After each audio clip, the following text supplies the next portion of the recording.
Nous sommes des peuples de la mélanine. Nous sommes des peuples fondamentalement spirituels. Pourquoi nous voulons être les autres?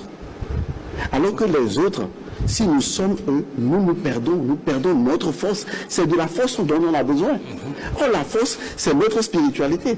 Les codes qui l'expriment, c'est notre code culturel. Maintenant, si le code culturel disparaît, comment on peut exprimer sa force? On appelle ça l'aliénation de soi. La plupart des gens, des politiciens, des hommes qui dirigent sont des aliénés. Parce qu'ils ont été formés dans des écoles, ils ont eu le narratif de l'autre, mais ils n'ont pas rompu avec ce narratif pour retourner dans leur réalité.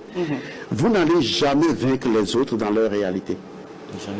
Vous n'allez jamais être plus puissant que les autres dans leur réalité. Ils ont créé leur réalité avec leur spiritualité, avec leur force. Leur culture, c'est ça que nous consommons. Comment on peut être plus fort qu'eux? Ça va être très difficile, voire impossible. Les deux sont pipés à la base.